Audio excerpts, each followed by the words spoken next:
안녕하세요. 제가 20대 후반에 약 2년 정도를 만난 남자하고 결혼을 결심하게 되었어요.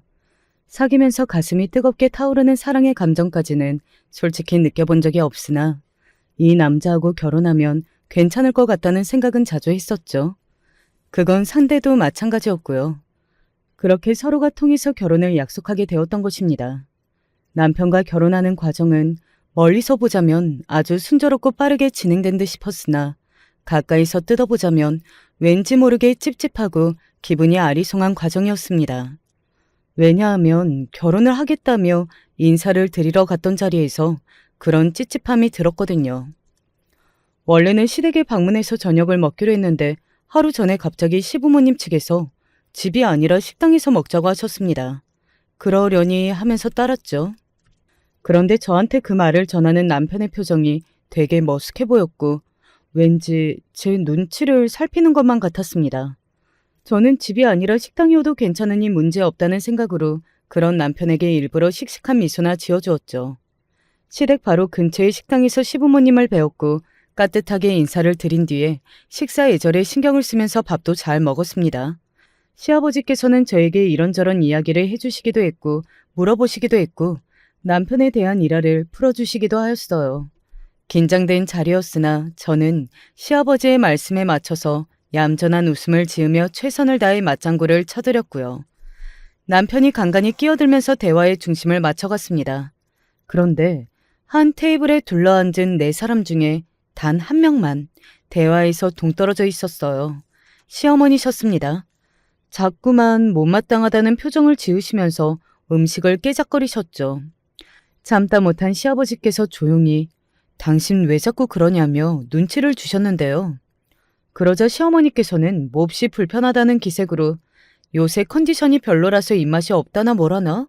정확히는 기억이 안 나는데 아무튼 대략 그런 대답을 내놓으셨어요.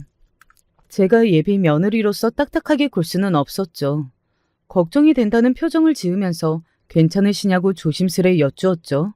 그런데 그 순간 아주 찰나였으나 시어머니께서 저를 확 째려보시는 게 아니겠어요? 찰나였지만 저는 장본인이니까 그걸 똑똑히 보았죠. 너무 당황해서 그 뒤로는 얼떨떨한 기분을 지울 수가 없었고요.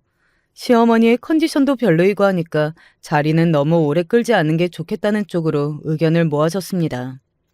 저도 크게 동의를 하였는데 그러자마자 시아버지께서 전화 한 통을 받으셨어요. 아이고야, 일을 어째? 내가 정말 급한 일이 생겨서 당장 먼저 가봐야겠는데. 전화를 받으실 때부터 다급하신 눈치여서 예상은 했으나 역시나 많이 급한 용건이었나 보더라고요.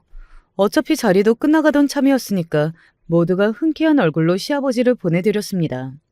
민망해하시면서도 빠른 걸음으로 후다닥 시아버지께서는 사라지신 뒤 저는 이제 시어머니를 향해 다음에 또 뵙겠다는 그런 인사 정도나 드려야겠다고 생각 중이었습니다. 그런데 시어머니께서 이미 저를 뚫어지게 쳐다보고 계셨던 거예요. 그리고 먼저 저보다 입을 여셨고요. 내 눈에 흙이 들어와도 안 된다. 우리 아들이 너무 아까워서 나는 이 결혼 허락 못하겠어. 그 소리를 듣자마자 정신이 멍해지더라고요. 옆을 쳐다봤더니 남편이 당황한 채로 저한테 피곤하신가 봐 이렇게 입모양을 보내고 있었습니다. 기가 막혔죠? 사람이 피곤하다고 해서 저런 말을 할 수가 있는 건가 싶었습니다. 그럼 반대하신다는 건가요? 그럼 이게 찬성이겠니? 우리 형준이가 훨씬 아까워. 네, 알겠습니다. 저 싫다는 분의 며느리가 되고 싶은 생각 저도 별로 없어서요. 먼저 일어나 보겠습니다. 저는 시어머니께 정중한 목례를 남긴 채로 걸음을 당당하게 옮겼습니다. 심각성도 모르고 멀뚱하게 있기만 했던 남편에게는 절대 따라오지 말라고 엄포를 놓았고요. 식당에서 먼저 나가던 제 등을 대고 시어머니께서 짜증스레 욕을 하시는 소리가 들려왔습니다. 남편이 한숨을 쉬면서 투정을 부리는 듯한 소리를 듣는 것을 마지막으로 저는 그곳을 빠져나왔었죠. 민영아, 우리 딸, 오늘 어땠어? 별일 없었지? 인사 잘 드리고 대화 잘 나누고 그랬어? 예비 시댁에 제가 인사를 드리러 가는 것으로 알고 계셨던 친정엄마께서는 밤중에 연락이 왔어요. 자취를 하면서 사는 딸이 결혼을 한다고 그러니까 엄마의 입장에서는 여러 가지로 궁금하고 신경 쓰이는 것들이 많으신 모양이었습니다. 같이 살고 있지 않으니까 바로바로 저한테 물어보실 수가 없잖아요. 그래서 더 많이 궁금해하시는 목소리였어요. 그런 엄마를 향해 차마 거짓말을 하고 싶지는 않았습니다. 거짓말로 덮을 수 있는 상황도 아닌 듯 싶었고요. 그래서 한숨을 길게 쉬면서 심호흡을 한 끝에 솔직히 말씀을 드렸어요. 엄마, 나 그냥 이 결혼 안 하려고 해요. 뭐?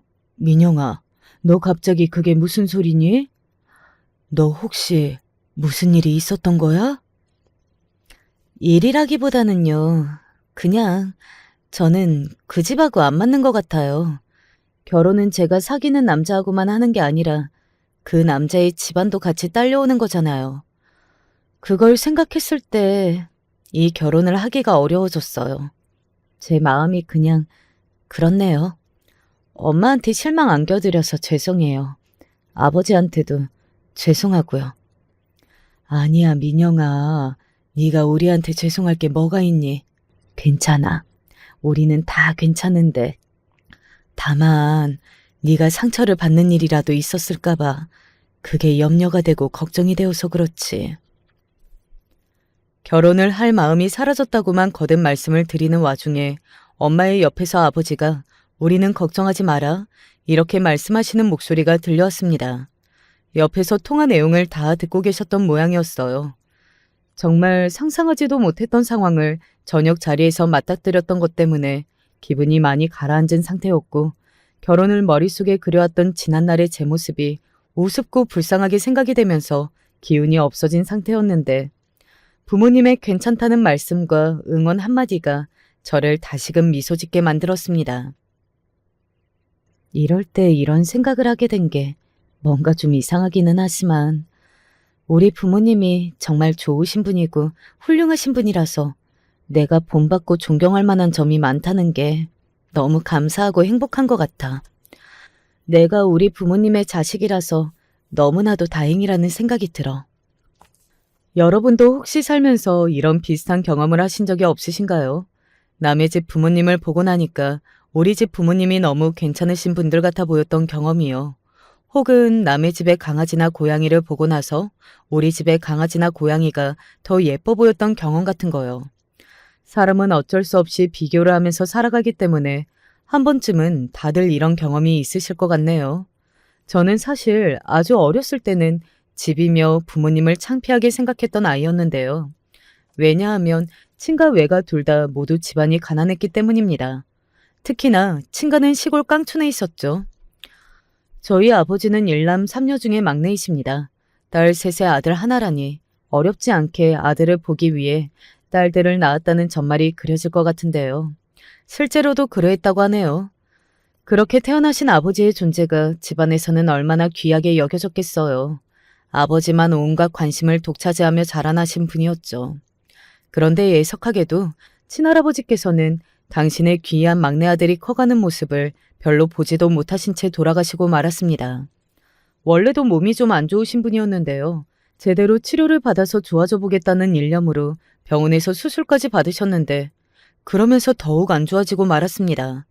괜히 없는 돈을 들여서 수술을 받았다가 사람이 아예 거동도 제대로 못했다며 온 가족이 가슴을 치며 울었다고 합니다. 그런데 힘없는 사람들이라서 병원 측에 당시 제대로 따져보지도 못했다고 해요.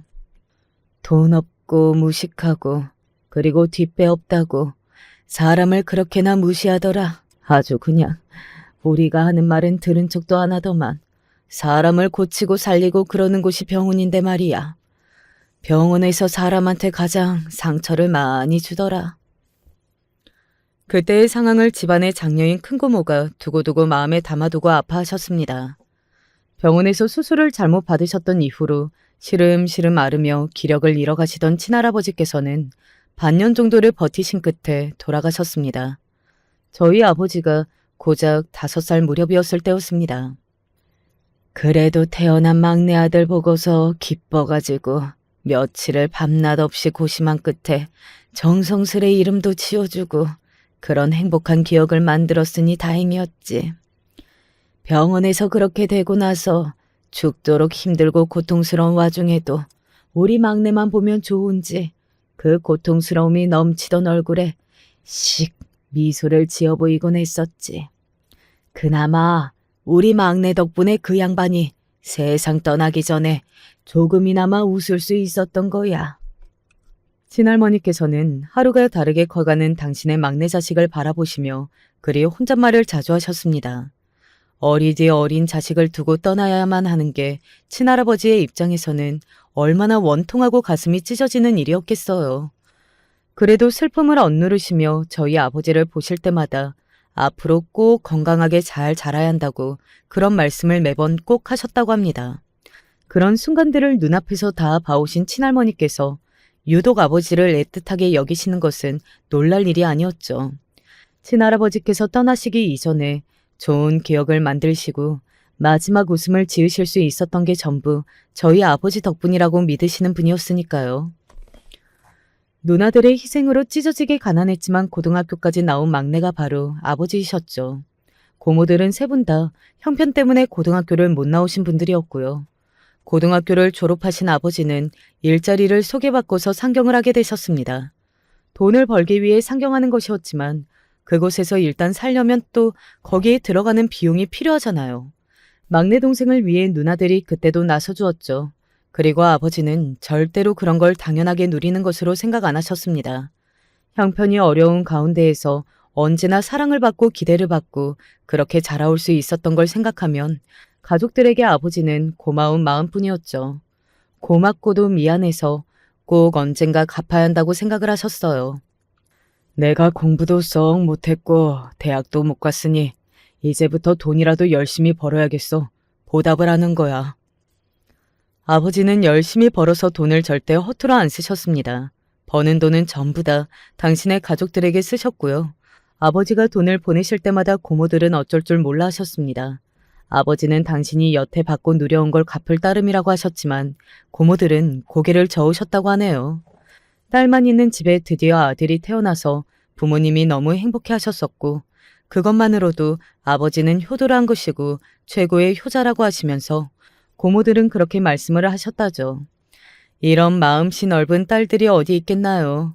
가난했고 그래서 많이 못 배우고 살았으나 마음만은 따뜻했으며 서로를 위하는 집안이 바로 제 친가였습니다. 가족들을 위한다는 자세로 열심히 사셨던 아버지는 절대로 돈을 친할머니와 고모들에게 다 보내며 사신 걸 후회하신 적이 없었지만 처음으로 당신의 몫을 따로 저축해뒀어야 했다는 생각이 드신 때가 있었습니다. 그게 언제였는가 하면 결혼하고 싶은 여자 만나셨을 때였죠. 결혼할 자금이 없었으니까요. 하지만 아버지는 그런 이유로 결혼하고 싶은 여자를 놓칠 수는 없다고 여기셨고 용기를 내셨습니다. 비록 모아놓은 돈은 없지만 받아달라고 그런 어려운 이야기를 꺼내셨던 거예요. 그리고 놀랍게도 상대가 흔쾌히 수락을 하였습니다. 돈을 크게 따지지 않는 여자였던 겁니다. 당연히 이 여자가 바로 제 엄마이셨고요. 외가도 형편이 가난했어요. 머나먼 시골 깡촌이 아니었다는 그런 배경만 친가와 달랐을 뿐입니다. 양가가 똑같이 가난했는데요. 엄마는 그럼에도 유년 시절부터 아주 성격이 명랑했다고 합니다. 상냥하면서 재치가 항상 넘치시는 분이었다고 하는데요. 엄마가 두고두고 얘기하셨던 게 당신의 17 생일 때의 일화입니다. 옆 동네에 사는 사람이 일전에 외할아버지로부터 신세진 것이 있었다고 하면서 그때의 보답이라고 하며 웬 개를 한 마리 가지고 왔던 것입니다. 태어난 지 5개월인지 6개월인지 되었다던 백구였어요. 집에 개가 들어왔는데 그때가 마침 엄마의 생일이었으니 외가에서는 그 개를 엄마의 생일 선물인 셈 쳐야겠다고 입을 모았죠. 생일인데 준비된 다른 선물은 아무것도 없었고 남이 갑자기 데리고 온 개 한 마리가 전부였으나 그럼에도 엄마는 전혀 개의치 않으셨어요. 이런 게 행운이라고 그러셨습니다. 평소에 동물을 좋아하셨기에 날아갔듯이 기뻐하셨고요. 뜻밖의 식구가 생겨버렸네. 이름은 뭘로 지을 건가? 이왕이면 영어로 폼나게 지어보는 게 어때? 그리고 개를 구경하겠다며 이웃 사람들이 몰려들어서 이름을 짓는 것에 참견을 시작했습니다. 영어로 개의 이름을 짓는 것이 유행이라고 하니 그 유행에 편승하자는 의견들이 나왔습니다. 개 이름을 영어로 짓는다면 단연 해피로 해야지. 해피는 이제 너무 기본적인 이름 아닌가. 좀 더 고급스러운 영어로 가려면 해피 말고 메리로 짓는 게 나아. 해피는 행복이고 메리는 즐거움이니 둘 다 뜻이 좋다면서 모인 사람들이 박수를 쳤습니다. 선택권은 생일을 맞은 엄마에게 있었습니다. 외할머니께서는 메리가 낫다고 하시던 중이었죠. 그러나 엄마는 순한 개를 빤히 쳐다보시다가 이름을 살랑이라고 지어주셨습니다. 세상 천지에 개 이름을 그렇게 짓는 건 처음 봤네. 다들 실망으로 툴툴거렸으나 엄마는 만족스러운 웃음을 입가에 거셨어요. 개가 유난히 엄마를 뚫어지게 바라보며 꼬리를 살랑살랑 흔드는 모습에 이름을 그렇게 지으신 것이었죠. 살랑이는 다른 개들보다도 꼬리를 부드럽게 흔드는 특징이 있었고 동네 사람들도 시간이 지날수록 이 점을 인지하게 되면서 엄마의 장면 솜씨가 좋았다며 인정들을 하였습니다. 이런 간단한 일화만 보더라도 엄마는 꽤 창의적인 분이셨던 듯 싶어요. 집안 형편이 너무 안 좋았기에 가방끈은 자동으로 짧아졌고 엄마는 맞춤법도 정확히 잘 모르셨습니다. 그럼에도 맞춤법과 상관없이 그 시절에 글을 쓰셨어요. 시를 쓰시기도 했고 당신만의 창작 이야기를 쓰시기도 했습니다. 이를테면 단편 소설 같은 것이죠. 대단하셨죠? 그리고 아이디어가 넘치고 센스가 좋으셨던 분이라서 엄마는 서점일, 옷가게 일 이런 걸 하고 싶어 하셨습니다. 하지만 현실은 그러지 못했죠. 또래 친구들이 학교를 다닐 때 엄마는 공장에 출퇴근을 하셨습니다. 학교 친구들과 제잘거리며 수업을 듣고 공부를 하고 싶으셨지만 그럴 수 없었고 일을 마치고 파김치가 된 채로 집에 와서 살랑이를 붙잡고 그날 있었던 일을 주절대시는 게 하루 일과였다고 해요. 하지만 공장의 사정으로 인해 그런 생활마저도 더 하고 싶으셔도 더 하실 수가 없었고요. 그러다가 식당에서 일을 하게 되셨죠. 그 식당은 어느 가족이 가업으로 운영하는 식당이었는데요. 집에서 버스를 타고 30분 정도를 달려서 도착할 수 있는 곳이었다고 합니다. 그 버스가 자주 다니지 않았기 때문에 엄마는 항상 그 버스를 놓치지 않으려고 애를 쓰셨대요. 시간 관리를 철저히 하시면서 혹여나 멀리서 오는 버스를 못 보는 일이 없도록 눈을 부릅뜨고 다니셨고 다리는 언제든지 버스가 정차하는 곳에 맞춰서 타기 위해 전속력으로 달릴 준비가 되어 있었다고 하셨죠. 저로서는 겪어볼 일이 없는 상황이었기에 엄마의 이야기를 들으면서 상상의 나래를 펼쳐보는 것이 전부였죠. 그 식당 측은 공고년이 엄마에게 젊고 팔팔한 인력이라서 써주는 거니까 고마운 줄 알고 그만큼 죽어라 열심히 하라는 소리를 하고는 했습니다. 아니면 그냥 우리가 가족끼리 다 해먹고 말았지. 굳이 돈 줘가면서 생판남을 왜 쓰겠어. 그러니 더욱 열심히 하라는 말이야. 쉴 생각은 하지 말고. 어찌나 오만 생색을 다 냈는지 모른다고 하더군요. 엄마는 정말 매일같이 서러움 속에서 일을 하셨고요. 장사가 한가한때에 잠시라도 엉덩이를 붙이고 쉬려고 하면 득달같이 잔소리가 날아들었고 쉬지 말고 일이 없으면 찾아서라도 해야 하는 거 아니냐며 압박이 들어와서 마음 놓고 쉬어본 적이 없었다죠. 못 쓰게 된 재료라고 하길래 엄마가 그걸 집으로 가져가려고 하셨다가 머리채를 잡아 뜯기신 적도 있었고요. 야 이년아, 이게 아주 도둑년이네. 네가 뭔데 이걸 슬그머니 가져가려고 해. 한두 번 해본 솜씨가 아닌 것 같은데 여태까지 우리 가게에서 이것저것 다 훔쳐갔던 거 아니야? 아니에요. 이번이 처음이에요. 그리고 도둑년이라뇨? 훔치다뇨. 분명히 이거 못 쓴다면서요. 버리게 되어서 귀찮다고 그러셨잖아요. 제가 다 들었는데요. 못 써서 버리든 어쩌든 그걸 네가 왜 손을 대? 네? 어차피 처치 곤란이라고 하셨으면서 제가 버려드리는 것도 안 되나요? 네가 버리려는 게 아니라 집에 가져가서 먹을 거잖아. 내 말 맞지? 버리는 거나 먹는 거나 여기서 못 쓰는 걸 치우는 건 똑같은데요. 이게 오늘따라 주둥이가 왜 이래? 야, 너 잘 들어라. 버리기 곤란해서 썩어버린다고 해도 네가 가져가서는 안 되는 거야. 우리가 그 꼴을 또 절대 못 보지. 누구 좋으라고 그걸 내어주겠어? 한 번만 더 이러면 그때는 가차없이 내쫓을 테니까 그런 줄 알아? 아주 심포가 못된 곳이었습니다. 심지어 엄마가 살랑이를 갖다 주려고 커다란 뼈를 챙기기만 하셔도 심한 욕이 날아들었습니다. 그런 곳에서 꾹 참고 3년을 버티신 엄마가 대단하실 따름입니다. 엄마는 예전에 공장에서 함께 일했던 아는 언니분이 서울에서 일을 하고 있는데 소개로 자리를 하나 마련해 줄 수 있다고 그런 연락을 해오자 망설임 없이 그 길을 택하셨습니다. 식당 일은 피곤하고 불합리하기도 했지만 함께 일하는 사람들과 전혀 즐겁지 않고 사람들 사이에서 배울 점이 없다는 게 엄마의 마음을 메마르게 만들고 있었거든요. 서울에 가서 괜히 눈 뜨고 코나 베이는 거 아니냐면서 외가 식구들은 걱정을 하였습니다. 하지만 엄마는 서울로 향하셨고 그곳에서 아버지를 만나게 되셨던 거예요. 서울에서 만난 시골 남자와 결혼을 하고 싶다는 엄마의 이야기를 들으신 외할머니께서는 어처구니 없는 웃음을 지으셨다고 해요. 뭐가 어쩌고 어쩌는 놈이라고? 사지 멀쩡한 거 빼면 아무것도 내세울 게 없는 놈이라고? 아유, 나 원참. 우리 딸이 얼마나 성격 좋고 싹싹하고 매사에 뭐든 척척 잘해내는데 고작 그런 놈이랑 결혼을 한다니. 말 그대로 어처구니 없어서 하루 종일 힘 빠진 웃음을 픽픽 흘리셨다고 합니다. 그러나 본능대로 표출하셨던 반응과는 별개로 그 결혼을 기꺼이 허락해 주시고 축복해 주셨습니다. 이유는 간단했습니다. 아주 잘나고 훌륭하고 흠잡을 데 없는 사윗감을 바란다면 그게 바로 도둑놈 심보이지. 말도 안 되는 걸 바라면 못 쓰는 법이야. 부모된 심정으로 괜히 아쉬울 따름이지. 달리 보자면 둘이 서로가 잘 만났네. 낯선 서울에서 서로를 꼭 붙잡고 의지하면서 그렇게 잘 살면 되겠네. 외할머니께서는 객관적이고 현실적인 생각으로 판단을 내리셨던 겁니다. 되게 융통성이 있으신 분이었어요.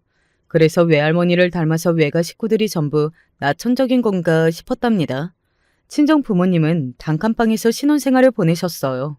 정말로 방이 하나뿐이라서 그 좁은 데서 오만 살림을 다 해야 했다고 합니다.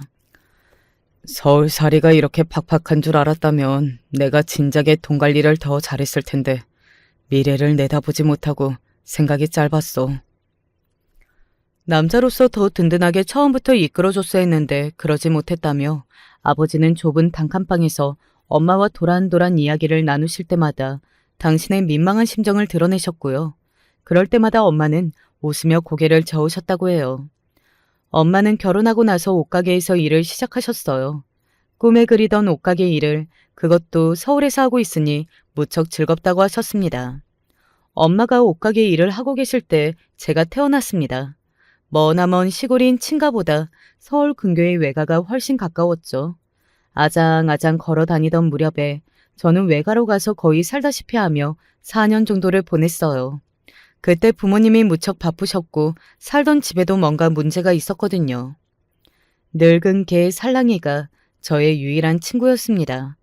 부드럽게 살랑거리는 꼬리를 제 고사리 같던 손이 몇 번이고 붙잡았었죠. 살랑이는 가족들이 보는 앞에서 눈을 감았습니다. 엄마는 단순히 키우던 개 한 마리가 떠난 게 아니라 다시는 돌아오지 않을 당신의 옛날 그때가 영원히 과거 속에 잠겨버린 게 실감이 나서 그게 슬프다고 하시며 펑펑 우셨어요. 살랑이가 떠나고 저는 다시 서울로 아예 돌아와 부모님과 함께 살게 되었죠. 빌라 집에는 방 2칸에 거실이라고 부를 만한 공간도 따로 있었습니다. 엄마는 전에 일하시던 곳 말고 다른 옷가게에서 일을 하고 계셨는데요. 돈이 더 필요하다는 생각에 가방을 전문적으로 놓고 파는 가게에서는 짧게 아르바이트도 병행하셨어요. 어렸던 저는 항상 가게의 구석에 박혀 있었습니다. 옷 냄새를 맡아보고 가방을 만져보며 노는 것도 한두 번이지 지루해서 어쩔 줄 모르는 기색으로 구석을 뒹굴거리던 게 그 당시의 제 모습이었죠. 부모님은 과거부터 늘 그랬듯 열심히 사셨고 미천을 장만하여 작게 식당을 내셨습니다. 그 무렵 아버지가 억울하게 회사를 잘리셨거든요. 그래서 부모님은 이판사판이라는 심정으로 장사를 해볼 작정을 하셨고 식당으로 결정이 된 것이었습니다. 엄마는 옷 만들고 글 쓰는 일을 하고 싶다고 하셨잖아요. 근데 식당을 해요? 하고 싶은 일과 해야만 하는 일은 달라. 그것뿐 아니라 좋아하는 일과 잘하는 일도 다를 수 있는 법이란다. 민영이 네가 어른이 되고 나면 이 말이 뭔지 알게 될 거야. 저는 엄마가 식당을 잘하실 수 있을까 의심이 됐는데 경험이나 경력은 무시 못하는 것이더라고요. 정말 잘하셨어요.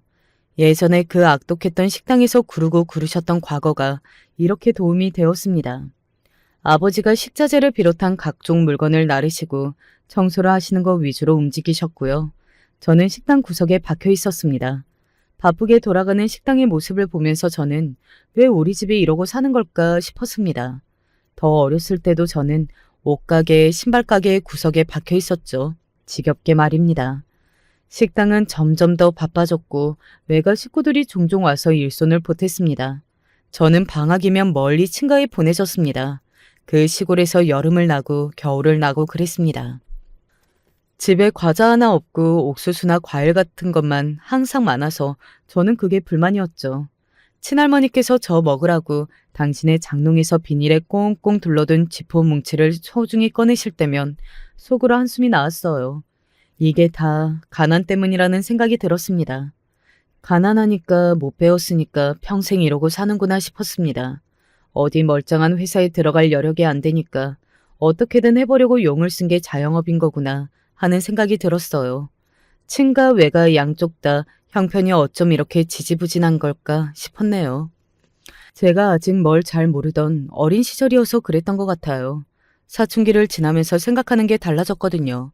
주변에서 친구들이 우리 부모님 어디 회사 다닌다? 직업 뭐다? 이런 얘기하는 거에 질투도 안 나고 주눅이 들지도 않았습니다. 저희 부모님에 대해서 당당하고 담담하게 말하고 다닐 뿐이었어요. 사춘기는 지나면서 제 안에 사로잡히게 된 사고방식 중 하나는 너는 그래? 나는 이래 라는 것이었습니다. 서로 환경이나 조건이 다를 뿐이고 그 사실에만 그쳐야지 그걸 두고 왈가왈부하는 것은 그렇게 구는 사람이 문제있고 이상한 것이었죠. 철이 들수록 저는 부모님을 존경하는 자식이 되어갔어요. 제가 고등학교 1학년의 2학기 시작될 때까지 부모님은 식당하셨습니다. 정말 오래오래 하셨던 것이었죠. 여러 사정이 겹쳐서 식당을 정리하신 이후로 아버지는 당신의 지인을 따라 기계를 수리하는 것을 소일거리로 하며 용돈벌이 시작하셨습니다. 엄마는 친환경 리폼 매장에서 일을 하시게 됐는데요. 필요 없는 커다란 천, 유행이 한참 지난 가방, 이런 것들을 새롭게 물품을 만들어내는 일이었어요. 엄마는 아이디어가 넘치는 분이었죠. 같은 천으로 머리띠와 티셔츠를 세트로 만드셨고요. 가방끈으로 시계줄을 만드셨습니다. 엄마의 손끝에서 탄생한 것들은 인기가 많았어요. 직접 만드신 천가방을 엄마는 항상 어깨나 손목에 끼고 다니셨죠. 그 모습을 보며 수험생활을 했던 저였습니다. 저는 서울에 있는 무난한 수준의 4년제 대학에 들어갔고요. 자식이 어느덧 이만큼 자라서 대학을 갔다는 것에 감격하신 두 분이 눈물을 훔치셨고 저는 앞으로 꼭 효도하는 자식이 되어야겠다고 다짐을 했습니다. 이때를 위해 열심히 돈을 벌고 모아왔던 두 분이 제 등록금을 턱턱 내주시는 것을 보고 뜨거운 존경심이 피어오르기도 했었고요. 열심히 살아오신 두 분의 지난날의 존경을 보내며 저 또한 게으름 부리지 말고 그렇게 살 작정이었습니다. 저는 공부와 아르바이트를 병행하는 학생이 되었어요. 1학기가 끝나자마자 방학 때는 일을 몇 개 더 늘려야 하였고요. 그해 연말 크리스마스 선물로 저는 엄마에게 명품백을 선물해 드릴 수 있었습니다. 샤넬백이었어요. 까맣고 영롱한 가방을 보고 엄마가 놀라셨죠. 이런 걸 뭐하러 샀어? 네가 돈이 어디에 있어서. 학생이 어떻게 이런 거를 사? 아휴, 우리 딸이 얼마나 힘들게 벌었을까. 나는 이거 못 받는다, 민영아. 네가 가서 이거 환불해라, 응? 엄마, 그러지 말고 꼭 받아주세요. 제 마음이에요. 그간 엄마가 아무리 돈을 버셔도 아무리 많은 가방을 팔고 만드셔도 이런 명품 가방은 들어보신 적이 없잖아요. 엄마한테 꼭 사드리고 싶었어요. 제가 간절하게 말씀을 드렸고 옆에서 아버지 또한 목소리를 보태셨습니다. 여자들이 뽐내면서 하나씩은 들고 다니는 그런 좋은 가방을 엄마 또한 가지고 계셨으면 좋겠다고 아버지는 내심 생각을 하고 계셨기 때문에 제가 이러한 선물을 준비하고 있다고 기뜸을 들였을 때부터 무척이나 반색을 하셨거든요. 아끼고 사는 게 습관이 된 지 오래다 못해 평생을 그렇게만 살아오신 엄마의 얼굴에 그제서야 천천히 설렘 가득한 미소가 번져갔습니다. 너무 예쁘다. 내 인생에 샤넬 가방이 다 생기네. 딸 하나 잘 둬서 내가 이렇게 호강을 하는구나. 가방을 조심스럽게 만지면서 그제서야 마음 놓고 좋아하셨어요. 그리고 나서 엄마가 뭘 하셨던지 아시나요? 저에게 샤넬백의 역사에 대해 알려주셨어요. 현재 어떤 모양이 가장 인기가 있는지 이런 것도 엄마가 알고 계셔서 제가 놀라서 까무라칠 뻔했습니다. 엄마는 명품에 무지하신 분이 아니었던 거예요. 오히려 잘 알고 계셨죠. 청가방이 너무나도 좋아서 그것만 들고 다니셨던 게 아니었던 것입니다. 샤넬백이 생긴 이후 엄마는 특별한 날에만 꺼내 입으시는 원피스도 종종 장롱 밖으로 불러내셨고요.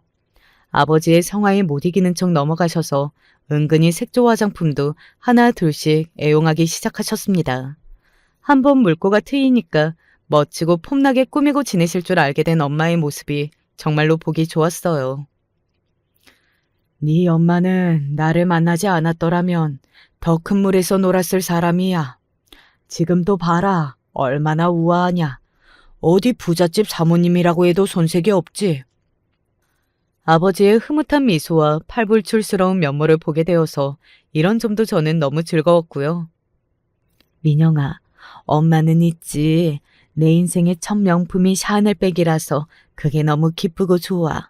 우리 딸이 선물해 준 거라서 그야말로 명품 중에 명품 같아. 엄마, 요새 꾸미고 다니시는 거 너무 보기 좋아요. 그리고 이제는 엄마가 사고 싶은 것 좀 마음껏 사면서 그렇게 지내세요. 저 때문에 악착같이 아껴오셨던 거 저 이제 다 알아요. 하고 싶은 거 안 하시고 가고 싶은 곳 안 가시고 드시고 싶은 음식도 참으면서 그렇게. 두 분이 이악 물고 치열하게 살아오셨던 거 그게 얼마나 대단하신 거였는지 제가 어렸을 땐 몰랐지만 지금은 압니다. 이제는 편하게 사세요. 이제는 누리셔도 되잖아요. 너 아직 대학생인데 사회생활도 아직인데 어떻게 마음을 놓겠니? 저 벌써 생활력 강한 거 안 보이세요? 제가요, 두 분 닮아서 생활력도 강하고 정신력은 더 강하잖아요. 뭘 하더라도 굶어 죽을 일은 앞으로 없을 것 같네요. 제 걱정은 마세요. 그리고 엄마, 미래만 너무 대비하지 마시고 현재를 누리면서 사셨으면 좋겠어요. 항상 미래 걱정만 하시면서 그렇게 살아오셨잖아요. 엄마의 현재를 누리세요. 그게 제가 원하는 거예요. 제가 20대 중반쯤 돼서 그때부터 엄마가 미용실도 주기적으로 다니시고 꼭 뭘 사지 않으시더라도 백화점 같은 곳을 둘러보시고 취미 활동도 하시고 그렇게 지내셨습니다. 너무 보기 좋았죠.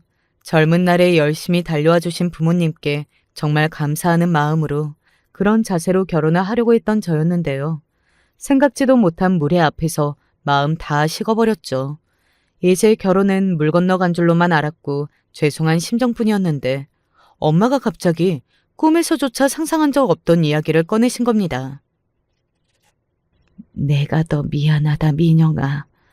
너 결혼하고 나면 그때 천천히 밝히려고 했는데 사실은 엄마가 많이 아파. 많이 아프다니. 그게 무슨 말씀이세요? 설마 엄마 아니죠? 미안해. 내가 오래 못 살 것 같아. 우리 딸이 결혼하고 아이 낳고 그러는 것도 봐줘야 하는데 못할 것 같구나. 엄마가 시한부 환자이셨습니다. 결혼 계획이 있던 제 앞에서 그걸 숨겨오셨고요. 감쪽같이 속아온 제가 울고불고 난리를 쳤죠. 아버지한테도 배신감이 들었고요. 하지만 아버지로서는 삶이 얼마 안 남은 엄마의 뜻을 전적으로 따라주는 게 최선이셨던 모양이었습니다. 제 결혼이 엎어진 마당이라 이렇게 밝히게 되었다는 두 분 앞에서 저는 넋이 나가버렸고 멍하게 지내던 저에게 남편이 찾아와 무릎을 꿇었습니다. 한 번만 기회를 줘. 우리 엄마 이제 정신 차리셨고 멀쩡해지셨어. 그때는 괜히 그러셨던 거야. 우리 아버지도 엄마한테 사람이 왜 그렇게 무례하냐면서 화가 많이 나셨어. 남편이 빌었고 저는 울었습니다. 그러자 깜짝 놀란 남편에게 저는 모든 사실을 털어놓았어요. 어쨌든 결혼하려던 상대였으니까 그만큼 가까웠으니까 다 털어놓게 되더군요. 엄마가 시한부라는 걸 안 남편이 눈물을 보였습니다. 그 모습에 저는 마음이 풀어졌고 둘이 부둥켜 안고서 한참 울었죠. 다 알고 나니까 자연스레 서로의 손을 맞잡은 채였어요. 엄마가 돌아가신다고 생각하니까 무서워졌고 저에게는 이 든든한 손길이 필요했습니다. 그렇게 저는 남편과 결혼하게 되었죠. 그때는 내가 미안했다. 우리 형준이를 보낼 생각을 하니까 너무 속상해서 눈앞이 캄캄해졌었나 보다. 시어머니께서는 그렇게 사과를 해주셨고요. 좋으나 싫으나 앞으로 고부관계가 됐는데 갈등을 빚어봤자 저만 손해겠다 싶어서 그 사과 앞에서 알겠다며 수긍을 해드렸고 저 또한 태도가 지나친 게 있었다며 정말 죄송하다며 사과를 드렸습니다. 남편은 마냥 해맑았죠. 우리 엄마 이제 눈앞이 안 캄캄하고 잘 보이신다. 앞으로 문제 없을 거야. 이런 남자를 믿고 평생을 잘 살 수 있을지 그건 좀 애매했지만 서로 붙잡고 의지하며 살다 보면 어떻게든 될 거라고 여겼습니다. 미천 하나 없이 결혼을 하셨지만 결국 앞만 보고 멋지게 나아가셨던 저희 부모님처럼 말이에요. 시아버지께서는 당신의 가정일에 크게 관심이 없으셨습니다. 바깥일에만 관심이 지대하셨어요. 일, 지인 이런 것들이요. 그렇다고 해서 돈을 잘 버시는가 하면 딱히 그런 건 아니었는데요. 대신에 집안에 땅이 좀 있었습니다. 시할아버지께서 시아버지 앞으로 물려주고 돌아가신 작은 땅이 한 군데 있었고요. 남편도 그걸 알기에 내심 든든해하는 눈치였습니다. 시어머니의 생각은 다른 것 같았지만요.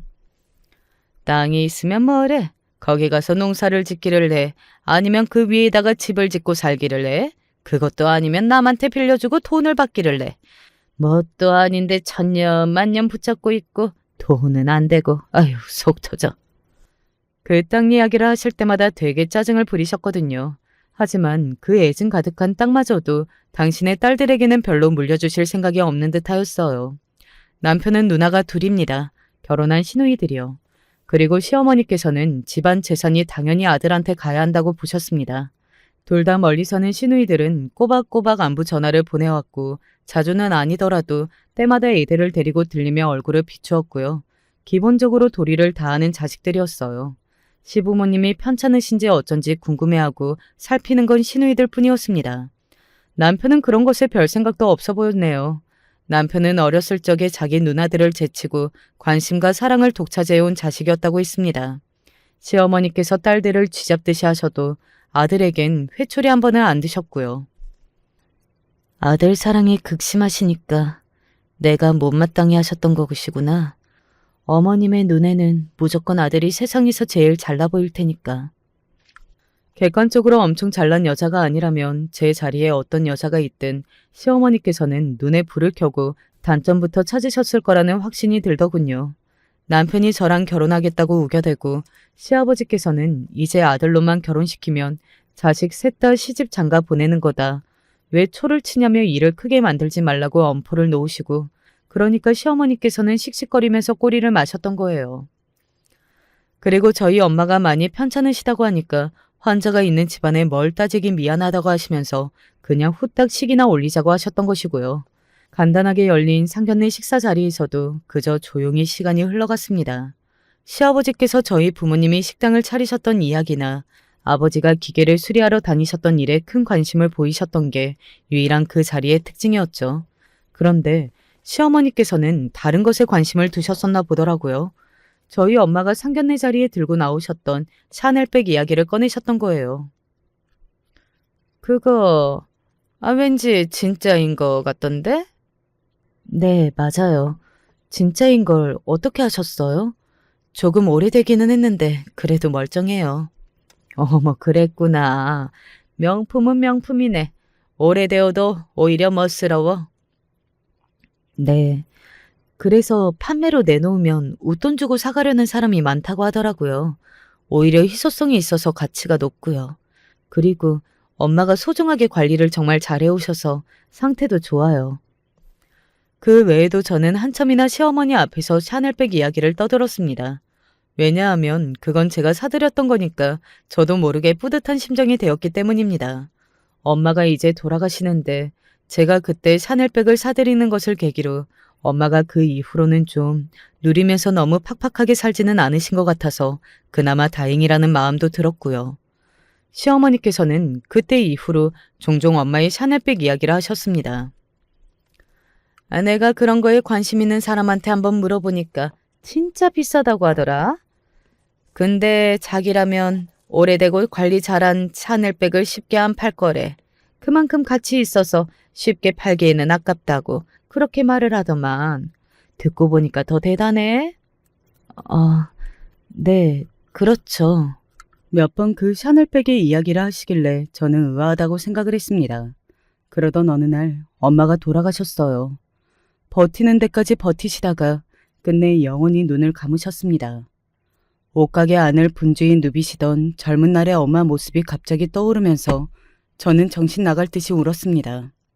아버지와 눈물을 쏟았으며 고모들 또한 통곡을 하셨고요. 그 무렵에 몸이 안 좋으셔서 오늘 내일 하고 계셨던 친할머니께서는 엄마가 떠나신 걸 아시고 혼절까지 하셨습니다. 그런데 반대로 외가 식구들은 의연한 모습이었어요. 남은 사람들은 어떻게든 잘 살아야 한다고 그러셨죠. 아버지를 붙잡고서 자식을 봐서 잘 살아야 한다고 하였고, 저를 붙잡고서는 이제 제가 아버지를 잘 챙겨드려야 한다고 하였습니다. 외가 식구들의 그 담담한 모습에서 저는 엄마가 보여서 너무 슬펐습니다. 그리고 동시에 안심이 됐어요. 엄마의 흔적들이 세상에는 많았습니다. 저는 엄마가 직접 만들어 두셨던 청가방을 하나 집어들었죠. 더 씩씩하게 힘을 내서 살아볼 참이었습니다. 이것저것 다 해보셨던 엄마, 재주 좋으셨던 엄마를 제가 반이라도 따라간다면 성공이었죠. 주말이라 시댁에 들렀더니 저를 보신 시어머니께서는 의아한 목소리를 내셨고요. 너는 갑자기 가방을 뭘 그런 걸 가지고 다니니? 이거요? 저희 엄마 작품이에요. 이래 보여도 엄청 튼튼해요. 그럼 그건 샤넬백은? 샤넬백이요? 그건 그냥 집에 있는데요.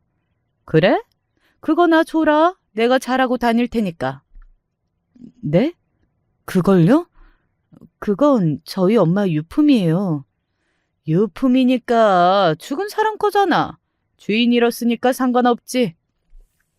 확 짜증이 나더라고요. 엄마가 돌아가시고 나서 억지로 기운을 내서 시댁에 들렀건만 이딴 소리나 듣게 될 줄은 몰랐어요.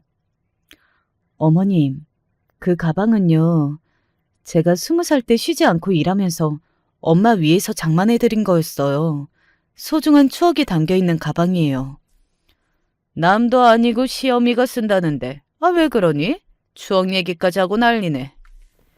기가 막혀서 같이 온 남편에게 눈치를 줬습니다. 그랬더니 남편이 제가 아니라 시어머니 쪽에 눈치를 보면서 이렇게 말을 한 거예요. 가방 하나 가지고 왜 그래? 나는 이해가 안 된다. 그냥 우리 엄마 쓰시게 좀 드려. 심장이 철렁 내려앉았어요. 서운함이 밀려오더군요. 엄마 돌아가신 지 얼마 안 됐을 때라서 저도 금세 감이 격해졌고요.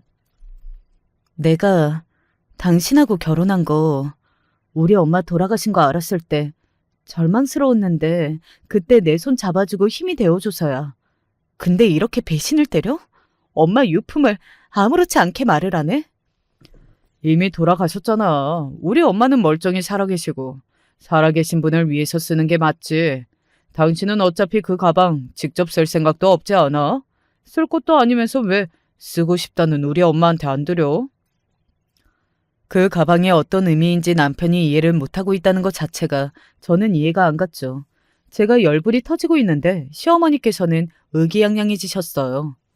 그것 봐라. 네가 이상한 거지. 예, 나도 샤넬백 좀 들어보자. 집에 재산이 있으면 뭘 하냐.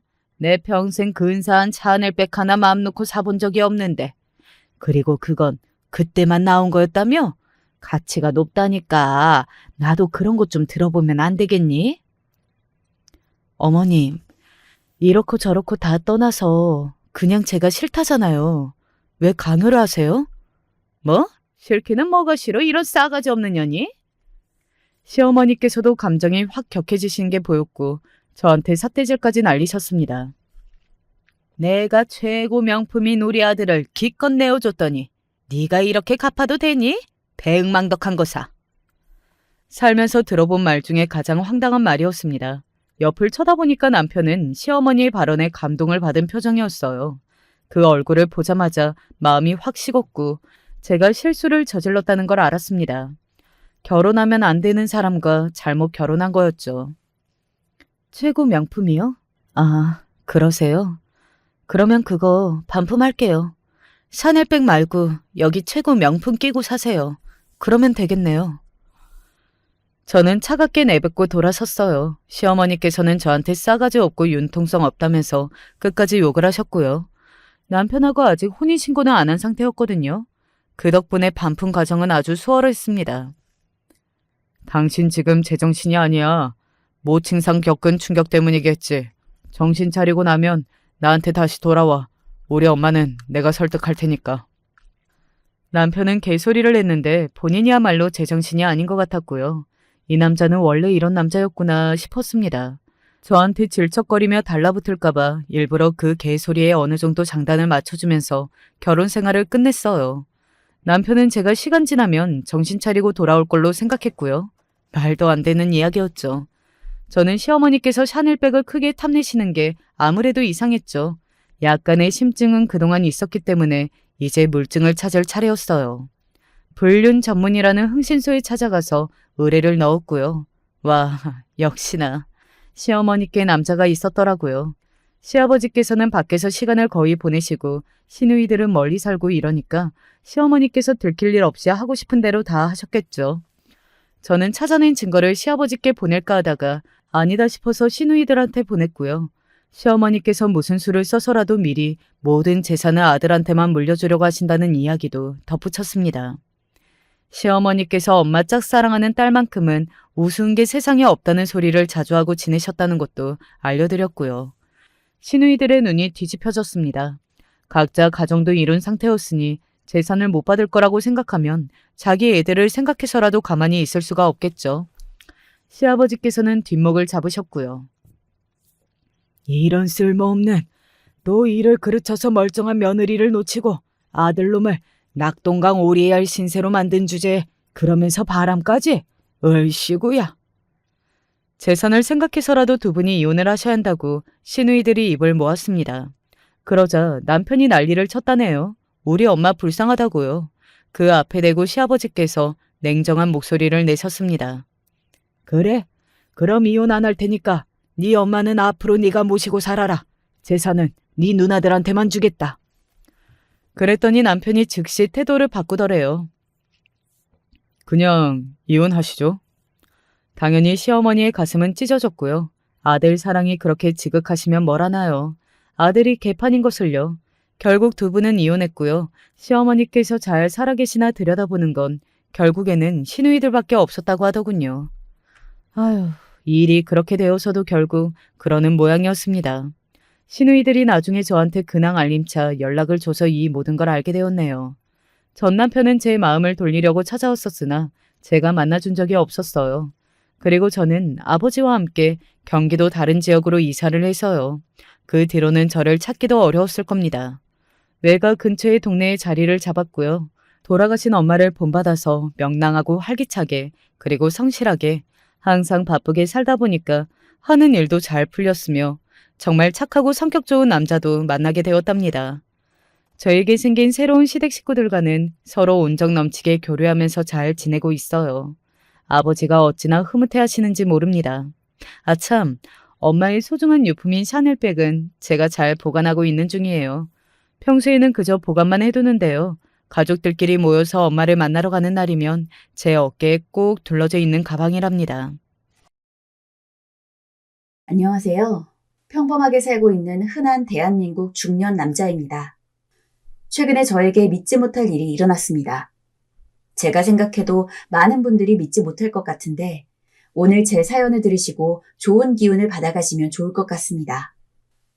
먼저 저희 아버지에 대한 이야기부터 해볼게요. 보통 아이들한테 엄마가 좋아, 아빠가 좋아 라는 질문을 많이 하잖아요.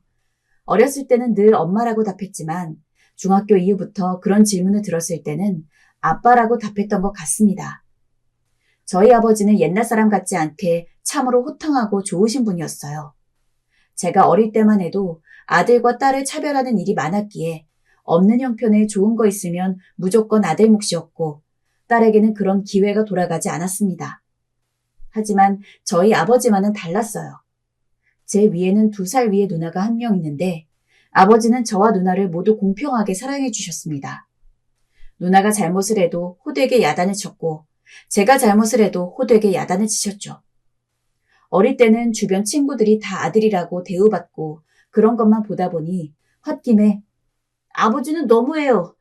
다른 집은 누나 있어도 무조건 아들이 최고라고 하는데 라면서 엉엉 운 적도 있었는데 아버지는 그런 저를 달래주지 않고 오히려 더 크게 호통을 치면서 똑같이 힘들게 키우는 자식인데 아들, 딸이 어딨어? 그리고 너보다 나이가 많은 네 누나가 더 고생을 하는 게 뻔하니 네 누나를 더 챙길 수 있음에도 안 그러고 있는 걸 감사하게 여겨! 라며 제가 가지고 있던 철없는 생각을 금방 사라지게 해주셨습니다. 아버지는 일을 하느라 언제나 바쁘셨지만 그러던 중에도 저와 누나가 가서는 아버지를 부르며 귀찮게 굴면 하여간 녀석들 하면서 혀를 차시면서도 꼭 놀아주셨습니다. 가끔 약주를 하실 때는 저희가 가지 않아도 저와 누나를 덜렁 안아들고는 아버지가 평소 좋아하던 노래를 흥얼흥얼 부르시기도 했죠. 아버지에게서 나는 술 냄새는 좋아하지 않았지만 아버지가 부르는 노래만큼은 좋아했습니다. 하지만 그런 아버지와 함께 한 시간은 그리 길지 않았습니다. 제가 중학생에 입학하고 얼마 안 됐을 무렵 아버지가 갑작스러운 심장마비로 세상을 떠나셨으니까요. 아직도 그날이 잊혀지지가 않아요. 죽음이란 상실은 쉽게 묻히는 상처가 아니니까요. 아빠, 눈 좀 떠봐요. 아빠. 돌아가신 아버지를 먼저 발견한 것은 저였습니다. 시간이 이리도 오래 지났는데 그 광경은 잊을 수가 없습니다. 아버지는 언제나 열이 많아서 체온이 높은 편이었는데 제가 만져본 아버지의 얼굴과 팔은 참으로 차가웠죠. 감긴 눈과 살짝 열린 입술, 그리고 뻣뻣한 피부, 흔드는 대로 종이장처럼 흔들리는 몸. 엉엉 울면서 엄마와 누나를 떠나가라 불렀고 제 목소리에 헐레벌떡 들어온 엄마와 누나는 아빠의 상태를 확인하더니 얼굴이 새파랗게 질려서는 119를 불렀습니다. 저희 가족은 혹시나 싶어 아버지의 곁을 지키며 119 대원들이 오기를 기다렸습니다. 119가 오는 동안 아버지 팔다리를 주물러 보고 심폐소생술을 하며 안간힘을 써봤지만 아버지는 미동도 없으셨어요. 저는 무력하게 구급대원이 와서 아버지를 병원으로 데려가는 모습을 멍하니 바라볼 수밖에 없었습니다. 그 순간 제가 아무것도 할 수 없다는 생각에 결국 모든 희망을 놓고 목 놓아라 울었습니다. 그 과정에서 어머니는 쓰러졌고 누나도 쓰러졌지만 제정신이 아닌 상황이었습니다. 병원에 가서도 눈물이 나지 않았습니다. 그 상황이 실감나지 않았거든요. 저는 계속해서 현실을 부정하고 있었습니다. 아버지의 영정사진이 걸리고 저희의 연락을 받은 조문객들이 장례식장에 들어올 때도 무감각하게 인사를 하고 자리를 지켰지만 사실 그때까지도 정말 아버지가 돌아가셨다는 것에 대해서 확연하게 느끼지는 못했던 것 같아요. 중간중간 슬픔에 복받친 어머니와 누나가 눈물을 흘려도 저는 마치 남의 일인 것처럼 그 모습을 지켜보며 둘을 달랬죠. 하지만 화장 전 마지막으로 아버지의 얼굴을 보는 순간 눈물이 흐르고 말았습니다. 아빠, 가지 마요, 아빠. 우리만 두고 가면 어떡해요. 아빠. 미친 듯이 흐르고 말았습니다. 처음 발견했을 때보다 더 차가워진 얼굴. 시신의 부패를 막기 위해 염을해서 그런지 아버지는 한층 더 이승보다 저승에 가까워진 모습이었습니다. 분명 지금이라도 일어나서 제 머리를 헝클어줄 것 같은데 아무런 미동도 없다는 게 믿기지가 않았습니다.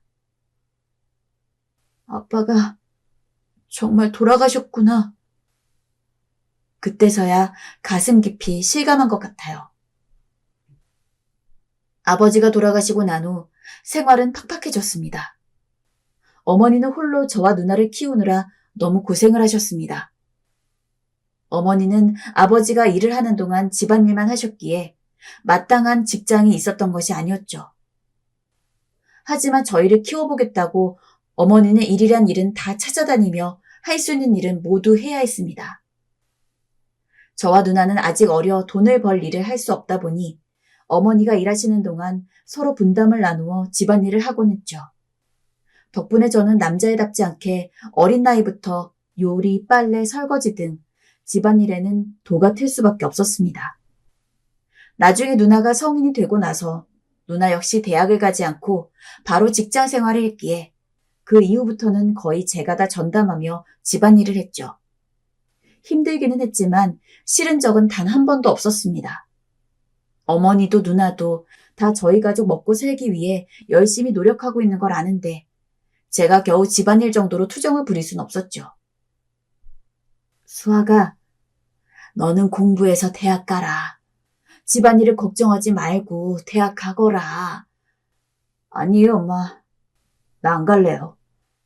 하지만 어머니는 저라도 원하는 공부해서 대학을 가라고 반드시 지원해주겠다고까지 했습니다. 처음엔 당연히 안 그럴 거라고, 나도 성인 돼서 누나처럼 일할 거라고 이야기했습니다. 솔직히 대학에 가기 싫었던 것은 아니었어요. 오히려 공부를 못하지 않았기 때문에 가고 싶었던 쪽에 가까웠죠. 대학교란 세상도 궁금했고요. 그러나 누나도 대학을 가고 싶은 상황에서 집을 위해서 일부러 바로 취직을 한 거였는데 저 혼자서 하고 싶은 거 다 누리고 살기는 미안했습니다. 그러나 누나는 그런 제 생각을 꾸짖었습니다. 너 괜히 내 생각한다고 기회 놓치지 마. 그건 바보야. 나는 대학 가면 가는 거고 안 가면 안 가는 대로 괜찮았던 상황이었어. 너만큼 공부에 신경 쓰던 편도 아니었고 오히려 네가 대학을 가야 내가 너 보고 대리만족이라도 하지. 누나는 그런 말로 제 마음을 편하게 해줬습니다. 결국 어머니와 누나 덕분에 저는 공부를 포기하지 않고 대학을 갈 수 있었어요. 지금도 전 제가 대학 간 건 모두 누나와 어머니 덕분이라고 말하고 다녀요. 그리고 그때쯤 집안 사정도 조금 나아져서 고향을 떠나서 조금 더 도심으로 이사도 갔습니다. 저는 새 집에서 3개월 정도 있다가 대학 개강 기간에 맞춰서 서울로 올라갔어요. 혼자 서울살이를 하는 것은 재밌기도 했지만 한편으론 참 외로웠습니다. 어머니와 누나와 평소 사이가 좋았기에 바쁘더라도 늘 밥을 같이 먹고 이야기하는 시간도 많이 가졌는데 서울에 동떨어져 있다 보니 생각보다 쓸쓸하더라고요. 그리고 아버지 생각이 많이 났습니다. 어머니 누나와 살 때도 아버지가 그립다고 느끼긴 했지만 이래저래 공부하고 집안일하고 어머니랑 누나랑 시간을 보내다 보면 자기 전에나 어렴풋이 떠오르는 정도였는데 혼자 있는 시간이 많으니 자연스레 그 빈자리를 아버지 생각으로 채우게 되더라고요. 그래도 이렇게 계속 슬퍼하면 아버지도 속상해할 거라고 생각하고는 꿋꿋하게 대학 생활을 했습니다. 다행히 좋은 친구들도 만났고 성적도 잘 나오고 남는 시간에 동아리 활동도 하면서 즐겁게 보냈습니다. 그러던 어느 날 동아리에서 처음으로 다 같이 MT를 떠나자는 이야기가 나왔어요. 그동안 MT를 갈만 하면 학교 내에서 사건이 터지거나 아니면 멤버 누가 시간이 안 돼서 미뤄지기를 반복했는데 처음으로 다 같이 시간이 맞아서 함께 버스를 타고 MT를 떠나기로 했죠. 펜션도 크고 근처에 냇가도 있어서 무척 기대가 됐습니다. 근데 MT를 떠나기 약 3일 전, 그동안 한 번도 꿈에 나오지 않았던 아버지가 처음으로 제 꿈에 나왔습니다. 그때는 꿈인 줄도 몰랐어요. 제가 어떤 길을 걷고 있었는데 저 멀리서 아버지가 저를 마주보고 있는 상태로 서 있더라고요. 제가 다가가서는 아버지, 여기서 뭐 하세요? 라고 하니까 아버지가 그런 저를 묵묵히 쳐다보더니 갑자기 안 된다, 안 돼 라는 이야기를 반복했습니다. 뭐가 안 돼요, 아버지? 하고 물으니 아버지는 앵무새처럼 안 된다는 말만 하다가 마지막에 가지 말라는 한마디를 남기고는 스르르 사라졌습니다. 그리고 저 역시 그 순간에 잠에서 깼죠. 보통 꿈을 꾸면 금방 사라지기 마련인데 이상하게 그때는 깨고 난 뒤 시간이 꽤 지나도 꿈 내용이 생생했습니다. 어쩐지 이상한 기분에 저녁까지 곰곰이 생각하다가 어머니에게 전화를 걸었어요. 아이고 수아가 몸 건강히 잘 있니?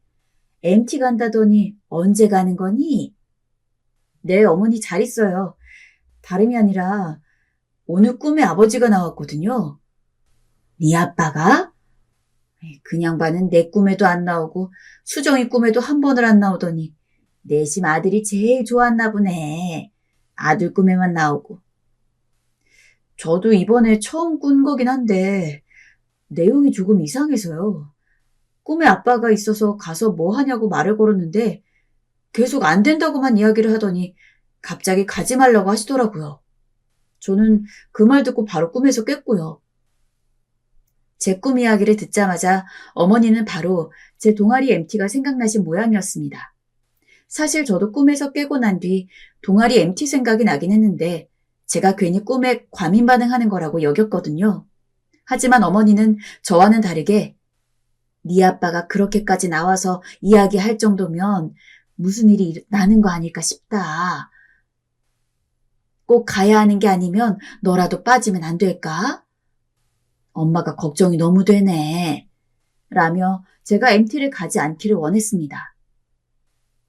일단 조금 더 생각해보기로 하고 전화를 끊었지만 어머니가 그렇게까지 염려를 하는 MT를 굳이 부득부득 갈 필요는 없다고 생각했기에 아쉬운 마음은 있었지만 MT 전날에 아이들에게 못 간다고 이야기를 했습니다. 그래서 얼떨결에 시간이 빈 저는 집에서 오랜만에 TV를 보고 침대에 누워 시간을 보냈습니다.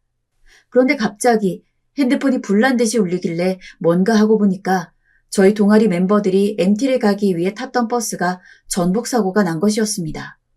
다행히 동아리 사람들은 다 멀쩡했지만 워낙 큰 사고여서 한 명이 죽기까지 했죠. 순간 온몸에 소름이 쫙 돋았습니다.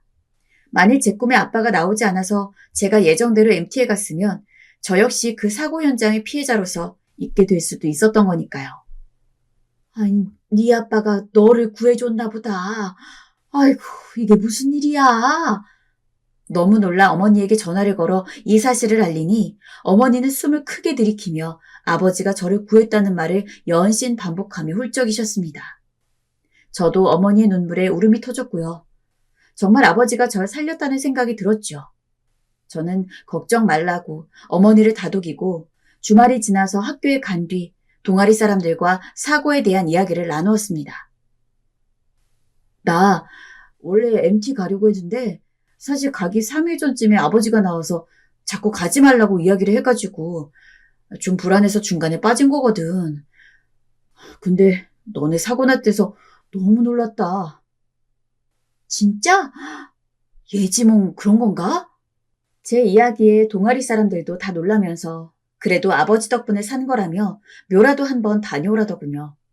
아버지 묘는 고향에 있었기에 명절에 가족들이랑 다 같이 가는 게 아니면 멀어서 못 갔는데 아버지가 그렇게 꿈에 나와서 저를 살려주신 만큼 당연히 가서 인사를 드리는 게 맞는 것 같았어요. 그래서 오랜만에 혼자 아버지 묘도 다녀왔습니다. 하지만 놀라시겠지만 아버지가 준 기적은 그것뿐만이 아니었어요. 제가 32살쯤 됐을 때 결혼까지 생각했던 여자가 있었습니다. 직장 내 사람들한테 소개를 받았는데 첫눈에 반해서 사귀어 줄 때까지 쫓아다녔고 사귀면서도 내내 행복하고 좋아서 최대한 빨리 결혼하고자 돈도 열심히 벌었거든요. 이제 슬슬 결혼하자고 해볼까? 라는 생각을 하던 때 어김없이 아버지가 꿈에 나왔습니다.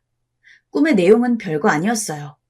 저는 평소처럼 여자친구와 데이트를 하고 있었는데 뒤에서 누가 막 달려오는 느낌이 들어 뒤를 돌아보니 아버지가 여자친구 손을 잡고 있는 제 손을 떼더군요. 그러고는 안 된다고 거듭 외쳤습니다. 예전에 버스 사고 전에 꿨던 꿈과 비슷한 느낌이 들어 그렇게 사랑하는 여자친구였는데도 일순 찝찝한 느낌이 들었습니다. 하지만 저는 당시 여자친구를 너무나 사랑하고 있었고 결혼까지 생각했던 친구라 철석같이 믿고 있었습니다. 아버지의 꿈 같은 건 부정하고 싶었어요. 그런데 몇 달 후 저는 여자친구와 데이트를 하고 있는데 여자친구가 자리를 잠시 비운 사이 가희라는 아이에게서 전화가 온 걸 발견했어요. 가희라는 친구가 있었나? 여자친구와 저는 당시 서로 모든 생활을 공유하고 있었는데 가희라는 이름의 이 친구는 처음 들어보는 이름의 친구였죠. 순간 느낌이 쎄했어요. 제가 왜 그랬는지 모르겠지만 전 그 전화를 대신 받고 말았습니다. 여보세요? 저 소라 핸드폰 아닌가요? 놀랍게도 들려오는 목소리는 굵은 톤의 남자였습니다. 남자는 제 목소리가 들리자 당황하더니 이내 전화를 끊더군요. 너무나 이상했죠. 전 그날 이후 가이란 이름의 남자가 머릿속에서 떠나지 않았고 너무 과한 처사라고 생각하실 수도 있겠지만 심부름센터를 통해서 여자친구의 뒷조사를 했어요. 뒷조사를 하면서도 설마 뭐가 걸리겠어? 라는 생각은 했던 것 같습니다. 하지만 그 조사를 통해서 여자친구가 사실 애가 둘이나 있는 이혼녀였다는 걸 알게 되었죠. 저한테는 한 번도 결혼을 했었다는 말을 한 적이 없었고 심지어는 나이까지 속인 상황이었습니다. 너무나 충격적이었어요. 까맣게 속고만 있었으니까요. 그 길로 저는 바로 여자친구와 헤어졌고 다시 한번 아버지가 제 인생을 구했다고 생각했죠. 큼직하게 생각나는 것은 저 두 가지지만 아버지는 그 외에도 크고 작은 일을 앞두었을 때 제 꿈에 나오셨습니다. 이미 아버지가 꿈에 나온 덕에 큰 고비를 2번이나 넘겼던 저이기에 아버지가 꿈에 나올 때면 아무리 마음을 먹은 일이라고 하더라도 무조건 2번, 3번 더 고사하는 것이 버릇이 되었습니다. 이제는 내심 뭔가 일이 있으면 오늘 밤 꿈에는 아버지가 나올까? 하는 생각도 했죠. 하지만 너무 아버지에게 의존해서일까요? 거의 몇 년간 아버지는 더 이상 꿈에 나오지 않았습니다. 사실 꿈에서라도 아버지를 볼 수 있었다는 게 좋았던 저는 이제 기억에서도 점점 흐릿해져가는 아버지가 너무 그리웠죠. 어머니와 누나에게도 혹시 아버지 꿈에 나오고 그래?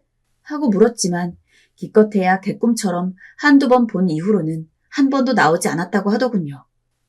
아쉬운 마음으로 내심 아무런 내용이라도 좋으니 아버지가 나왔으면 좋겠다고 생각하며 살았지요.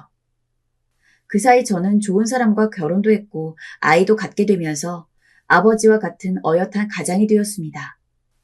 가장이 되니 저희 가족을 먹여 살리기 위해 당시 일만 해야 했던 아버지의 심정을 더 알겠더라고요. 그리고 그 와중에도 저와 누나를 챙겨주신 아버지의 깊고 따스한 마음에도 감사하게 되었습니다. 하지만 인생이 제 뜻대로 되지 않듯 모아둔 돈을 다 끌어모아 길을 쓰고 차린 사업이 무너질 위기에 처했습니다. 그것도 친한 지인에게 거액 사기를 당한 거였지요. 믿었던 사람이어서 그런지 충격이 더 심했습니다. 그 후 대인 기피증까지 생겨 사람 만나는 게 무서워지고 집 밖에도 나가지 않게 되었습니다. 오로지 술만 먹으며 방구석에 틀어박혀 있었습니다. 지금 생각해도 이때의 저는 제가 아니었던 것 같아요. 어딘지 넋이 빠져도 한참 빠진 사람이었죠. 옆에서 아내는 어떻게든 생활을 꾸려나가려고 식당에서 설거지 일을 하는데도 불구하고 저는 그저 술만 먹으며 세워라 내워라 시간만 가길 바랬습니다. 아내도 이런 제 모습이 답답했는지 제게 울며불며 소리를 치고 돌아와 달라고 사정했지만 저는 귓등으로 울렸고 아내는 자기 선에서 안 되겠다고 생각했는지 어느 날 어머니와 누나를 데리고 집으로 들어왔습니다. 어머니는 엉망이 된 제 꼴을 보곤 기겁부터 하셨어요. 수아가 이게 무슨 일이니? 그리고 절 붙잡고 엉엉 우셨지요. 마음 여린 누나도 마찬가지였어요. 누나도 제 모습이 속상했는지 저 밖에서 작은 주먹으로 눈물을 닦으며 훌쩍거렸죠. 사업이 망한 후 명절에도 찾아가지 않아 오랜만에 본 가족이었는데 이런 모습을 보이니 그땐 저도 그런 제 모습이 수치스럽고 부끄럽더라고요. 숨을 쥐구멍이 있다면 어디론가 숨고 싶었습니다. 그런데 어머니가 그때 제 손을 잡아주시며 절 다시금 일으켜주신 말을 하셨습니다. 수아가 너에겐 처도 있고 우리도 있잖니. 세상엔 돈이 있어도 가족이 없어서 사랑이 없어서 불행한 사람이 많단다. 수학이 너에겐 아직 희망이 있어. 힘들겠지만 천천히 해보자. 응? 내 아들 엄마가 힘 닿는 데까지 도와줄 테니 그러자. 당시 어머니가 하신 말씀은 사실 아버지가 어렸을 때 해준 말이었어요. 수아가, 세상엔 돈이 있어도 가족이 없어서, 사랑이 없어서 불행한 사람이 많단다. 그러니 아버진 세상에서 제일 행복한 사람이지. 너희가 있으니까. 그 순간 아버지의 말이 떠오르면서 한 줄기 눈물이 툭 떨어졌습니다. 전 그날 누나와 어머니를 보고 조금씩 술에서 벗어나고 정신을 깨울 수 있었습니다.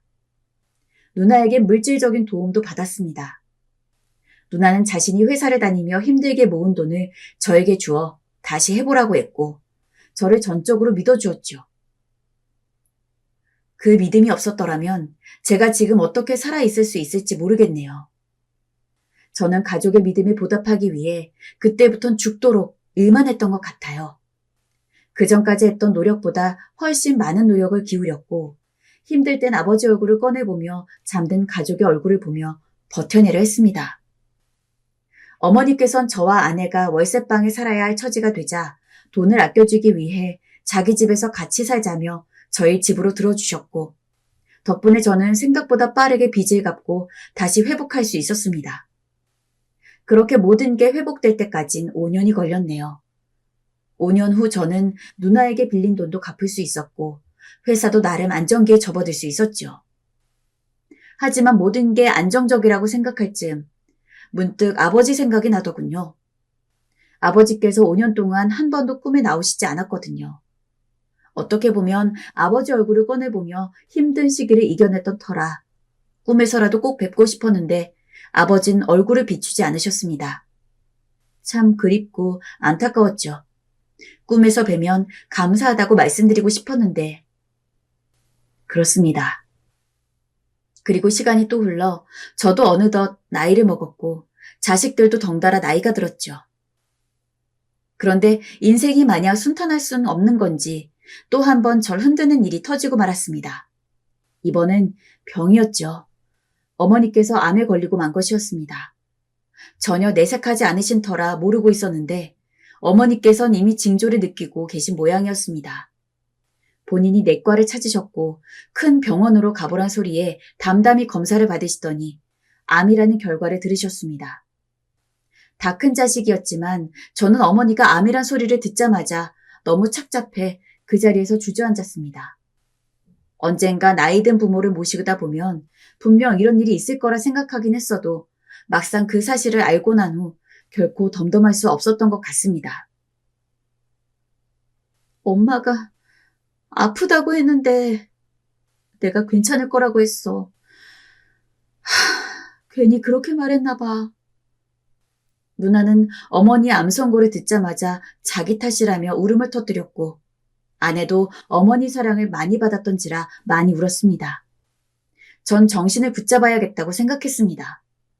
어머니가 힘들어하시니 어떻게든 치료에만 힘쓰자고 결심했죠. 그때부터 어머니 간호에 돌입했습니다. 회사 일도 조금 다른 사람에게 미뤄두고 어머니를 보살피는 데 집중했죠. 아내가 대신 하겠다 했지만 제가 하지 않으면 왠지 후회할 것 같은 마음이 들었거든요. 어머닌 암투병을 하시며 유독 아버지 얘기를 많이 꺼내셨습니다. 이렇게까지 꺼내신 적은 처음이었어요. 아버지가 어떻게 어머니에게 청혼을 했는지, 어떤 노래를 좋아하셨는지, 때론 아픈 와중에도 아버지가 부른 노래를 따라 흥얼거리기도 하셨습니다. 그제야 저도 누나도 어머니가 내색하지 않았지만 내심 아버지 많이 그리워했던 걸 알 수 있었죠. 사실 어머닌 아버지가 그리 돌아가신 후 저희 앞에서 늘 강한 모습만 보여주시느라 아버지 얘기를 일부러라도 꺼내지 않으셨습니다. 제가 아버지를 추억하고 싶어 이것저것 물어도 잘 기억이 안 난다며 별다른 말씀을 안 하시곤 했죠. 그것 때문에 어린 시절 저와 누나가 좀 속상했던 것도 사실이었습니다. 그런데 몸이 아프고 마음이 약해지시자 부쩍 아버지 얘기를 하시는 어머니를 보며 그간 얼마나 혼자 그리워하셨을까 싶어 눈물이 흐르더군요. 어머니, 잘 이겨내고 계세요. 조금만 힘내세요. 아픈 사람 옆에선 이 말밖에 할 수 없었지만 어머닌 제 손을 잡아주며 도리어 믿는 구석이 있으니 걱정 말라는 말씀만 하셨습니다. 무슨 말인가 했지만 어머니는 오히려 수술을 받고 난 후 굉장히 차분하고 강인한 태도를 보이셨습니다. 그리고 정말로 어머니의 말처럼 삶과 죽음의 기로에 서 있던 어머니께선 수술을 받고 난 이후 회복 속도가 다른 환자들보다 빠르셨고 본인이 워낙 의지가 강하셔서 의사도 놀라게 했습니다. 어머니 병세가 다 회복된 게 아니기 때문에 처음엔 불안했던 저도 어머니가 천천히 회복되어가는 모습을 보자 마음을 서서히 놓을 수 있었고 아내도 누나도 원래의 생활로 돌아갈 수 있었죠. 그렇게 저희 가족 모두 다시 밝은 모습으로 명절날 모일 수 있게 되었습니다. 그 명절날이 참 저는 아직도 기억에 남는데요. 명절날 아내가 누나와 함께 전을 부치고 완쾌된 어머니가 제 아들 녀석과 이야기를 나누는 모습을 보는데 정말 이게 행복이구나 싶더라고요. 그리고 이 자리에 아버지도 있었으면 얼마나 좋았을까 하는 생각이 들었습니다. 술을 좋아하셨던 아버지께선 명절날만 되면 좋아하시는 술을 놓고 가족들과 도란도란 이야기하는 걸 좋아하셨는데 그때마다 저와 누나를 바라보며 이 녀석들이 시집가고 장가가면 함께 손주들과 둘러앉아 있고 싶다고 하셨습니다. 아버지와의 추억은 꼬리를 물고 연달아 계속 생각이 났습니다. 저를 안고 볼을 부비시던 아버지의 까칠한 수염, 제가 대단한 사람이 될 거라며 공부 열심히 하라고 엉덩이를 두들겨 주시던 아버지의 손길, 아버지의 몸에서 흘러나오던 알싸한 술 냄새, 저를 그윽하게 바라보시던 아버지의 다정한 눈빛, 이 모든 것들이 거대한 힘으로 저를 한데 덮쳐오는 것 같았습니다. 그러면서 아버지가 제 머리를 헝클어뜨리며 하셨던 말씀도 생각이 났지요. 수아가, 엄마랑 누나 말 잘 들어야 한다. 진짜 멋진 사나이는 여자 말을 잘 들어야 하는 거거든. 왜 그래야 돼요? 누나는 나 괴롭힌단 말이에요. 아까도 아빠가 안 볼 때 장난감 막 뺏어가고. 여자 말 들어서 후회할 게 하나 없어요. 특히 우리 집 여자들은 눈물도 많고 마음도 여리니까 수아기 네가 커서 잘 지켜줘야 해. 할 수 있지? 아버지의 말이 가슴에 찌르르 울리면서 작은 파동을 일으켰습니다. 그때 같이 밥상을 두고 빙 둘러앉아 있는데 어머니 입에서 문득 아버지 이야기가 나왔어요. 얘 수아가, 너 요즘 아버지 꿈 안 꾸니? 저 최근에 한 번도 꾼 적이 없어요. 요즘은 섭섭하게도 아버지가 안 나오시네요. 그런데 어머니가 빙그레 웃으시더니 자기 꿈에 아버지가 나왔다는 얘기를 하시는 겁니다. 나 수술 받았던 날 있지 않니? 그 전날 흐릿하지만 분명 네 아버지였던 것 같아. 병실에 가만히 누워있는데 어떤 두툼한 손이 내 손을 톡 잡더라고. 난 처음에 수학이 네 손인 줄 알고 가만히 잡고 있었는데 옆을 보니까 글쎄 네 아빠 얼굴인 거야. 눈을 떠보니 꿈이었는데 그때 네 아빠 보고 마음이 얼마나 놓였는지 몰라. 이 양반이 나 지켜주는 것만 같아서 말이야. 어머니의 이야기를 듣고 나선 저희 식구들은 잠시 침묵에 잠겼습니다. 그때 제 머릿속에 떠올랐던 어머니의 말 한마디가 스쳐 지나갔죠. 혹시 어머니가 말씀하신 믿는 구석 이런 게 이거였어요? 그래. 맞단다. 어머닌 조용히 고개를 끄덕이셨고 그제야 전 어머니의 강인하고 차분했던 태도를 이해할 수 있었습니다. 아버지가 여전히 저희를 지켜보고 계시다는 것도요. 허망하게 가버리셨지만 그 오랜 세월 저희 지켜보고 계시면 힘들 법도 한데 여전히 아버지는 가장으로서 기둥 역할을 해주시고 계시다는 걸요. 어머니의 얘기에 저희 식구들은 또다시 눈물바다가 되었고 조용히 각자 아버지를 그리워하며 눈물을 흘렸습니다. 그 이후 저는 한층 더 어머니가 살아계시다는 것에 고마움을 느끼며 할 수 있는 한 효도를 많이 하려 했습니다. 별다른 게 아니고 전보다 얼굴을 자주 비춰드리고 안부 전화도 자주 드리는 거였죠. 어머니 그걸 가장 좋아하셨고 아버지도 분명 좋아하실 거니까요. 하지만 하나를 얻으면 하나를 놓친다고 제가 이루어 놓은 회사가 조금씩 기울기 시작했습니다. 인원을 감축해야 하는 상황이 되고 난 후에도 어떻게 이 위기를 돌파해야 할지 딱히 해결책이 떠오르지 않아 더욱 괴로웠습니다. 지금껏 이런 적이 없었는데 사업이 안정적으로 흘러간 이후 처음 맞는 가장 큰 위기였지요. 일단 어떻게든 돈을 끌어모으기 위해 여기저기 전화도 돌려보고 할 수 있는 조치는 다 취하고 있었지만 저도 지쳐가고 직원들도 지쳐가고 정말 모두가 힘들었죠. 아내는 나날이 안색이 안 좋아져 가는 저를 보며 걱정도 많이 했고요. 당신 좀 쉬어. 일 너무 무리했어. 지금은 모두가 힘든 때잖아. 이럴 땐 쉬어가는 것도 필요해. 아니야, 괜찮아. 직원들이 못 쉬는데 내가 쉴 수 없지. 저는 절 따라줬던 직원들을 생각하며 열심히 버티려 했습니다. 허나 저와 거래했던 곳들이 하나하나 망해가면서 저희 회사는 겨울바람에 흔들리는 나뭇가지처럼 흔들리기 시작했고 저도 정신을 잡기가 힘들어졌습니다. 또 한 번 그때처럼 술에 빠져 허우적거리진 않았건만 밤마다 불면증에 시달려 약을 처방받아야 할 정도로 정신적 고통이 심해졌죠. 제가 할 수 있는 건 그저 기도뿐이었습니다. 혼자 방 안에서 기도하고 묵상하면서 마음을 다스리는 것뿐이었어요. 그런데 스트레스를 정말 많이 받긴 한 건지 어느 날부터 몸이 너무 피곤해지더라고요. 아무것도 하지 않았는데도 아침에 일어나면 천근만근 몸이 무겁고 눈 떠서 감을 때까지 무언가 커다란 돌멩이가 절 짓누르는 것 같았습니다. 그렇게 겨울바람을 맞으며 흘러가던 어느 날, 석 달 전부터 제 꿈에도 아버지가 나오기 시작했습니다. 한창 자주 나오실 때도 이렇게까지 매일같이 꿈에 나온 적은 없었기에 참 낯선 일이었습니다. 이리 와봐라. 이리 와. 수아가 이리 오래도. 꿈에 나온 아버지는 어떤 산둔성이 근처에서 저를 보고 계속 이리 오라고 불렀습니다. 그러다가 제가 몇 걸음 다가가려고 하면 꿈에서 깼죠. 이런 내용의 꿈을 거의 하루도 안 거르고 꿨습니다. 처음에는 당연히 왜 그러는지 몰랐습니다. 그저 몇 년 만에 다시 보는 아버지 얼굴이 반가웠을 뿐이었죠. 그래서 어머니와 누나한테도 전화를 걸어서 오랜만에 아버지 꿈에 나왔어요. 건강해 보이시더라고요. 근데 자꾸 무슨 산 같은 데서 이리로 오라고 하시네요. 라며 들뜬 목소리로 말을 했어요. 뭐라고? 수아가 너 꿈에서라도 절대 아빠 따라가면 안 된다. 큰일 나. 왜요? 죽은 사람이 꿈속에 나타나서 따라오라고 하면 큰 우환이 생겨. 아이, 설마요, 엄마. 정말 처음엔 설마했어요. 하지만 어머니가 그 말을 하시니 어렸을 적에 TV에서 봤던 이야기가 생각이 나면서 무섭기 시작했습니다. 심지어 어머니에게 전화통화를 한 그날도 어김없이 아버지는 꿈에 나와서 똑같은 행동을 하셨거든요. 아버지의 표정이 조금 섬뜩해 보이기도 했고요. 그런데 여기서 더 소름이 끼쳤던 건 꿈을 꿀수록 아버지가 서 있는 곳이 익숙하다는 것을 알게 된 거였습니다. 선명한 기억은 아니었지만 아무래도 아버지가 묻혀 계신 선산 주변인 것 같았습니다.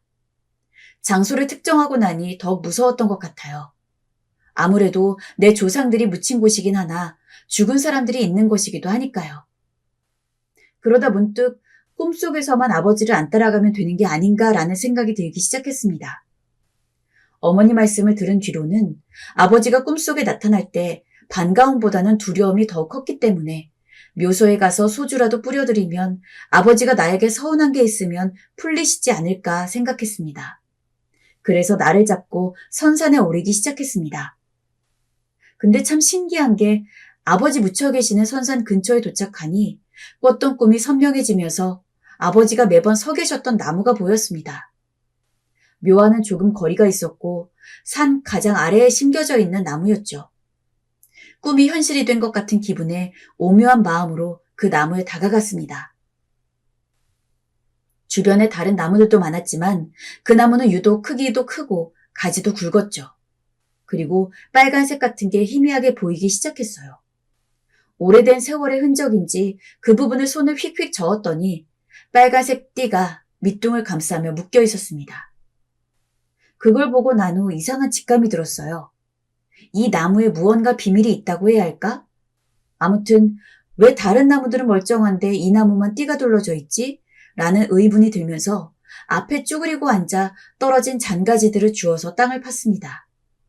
근데 얼마 파지도 않은 상황에서 나뭇가지 끝에 뭐가 걸렸습니다. 자잘한 돌인 줄 알고서 빼내기 위해서 주변을 같이 팠는데 안에 있던 건 돌이 아니라 웬 나무 상자였죠. 오래됐는지 흙냄새가 엄청 진했어요. 순간 가슴이 쿵쾅거리기 시작했습니다. 떨리는 손으로 상자를 열어보았는데 상자 안에는 제가 상상치도 못한 게 들어있었어요. 저는 그 종이를 보자마자 떨리는 손으로 바로 어머니에게 전화를 걸었습니다. 어머니, 아버지가 남긴 땅 문서를 발견했어요. 이거 아무리 봐도 땅 문서 같아요. 제 이야기를 들은 어머니는 뭐? 땅 문서? 라며 놀라셨고 저는 바로 집에 올라가겠다며 누나를 불러달라고 했습니다. 바로 집으로 가는 버스를 끄는 저는 설레는 마음을 감출 수가 없었죠. 땅 문서를 고이 접어놓은 상자를 품에 꼭 안고 집까지 가면서 오만 가지 생각을 다 했습니다. 분명 땅 문서에 적혀있는 이름은 아버지였기에 아버지가 가지고 있던 땅임이 확실했어요. 사정 설명도 없는 갑작스런 부름에 졸지에 집에 오게 된 누나는 대체 무슨 일인데? 라며 궁금해했고 저는 상자를 거실에 내려놓고는 땅 문서를 꺼내어 누나와 어머니에게 보여주었습니다. 나는 그 양반이 이런 땅을 가지고 있을 거라는 생각은 하지도 못했다. 살아생전 그리 넉넉지 않은 집안이었기에 저희는 물론 어머니조차도 땅이란 게 있을 거라고는 꿈도 꾸지 못한 것이었죠. 그러면서 어머니가 말씀하셨어요. 너희 아버지가 미신을 그렇게 믿었다. 선산에다가 묻어두면 좋은 일이 있을 거라고 생각했던 것 같아. 예전에도 나랑 같이 돈도 묻어두었던 적도 있었어. 은행에 넣어두는 것보다 조상들이 기운을 넣어주는 게 더 좋다고 말이야. 그 돈은 금방 다시 찾았었지만 이런 집문서가 있을 줄은 꿈에도 몰랐다. 급작스럽게 가서 이건 미처 말 못했나 보구나. 어머닌 말씀하시는 내내 아버지 생각이 더 나셨는지 엉엉 우셨습니다. 저는 그런 어머니를 위로하다 아내에게 전화를 해 이 사실을 알렸고 제 회사 사정이 좋지 않다는 걸 알고 있던 아내도 놀라 말을 잇지 못하다 너무 잘된 일이라며 기뻐했습니다.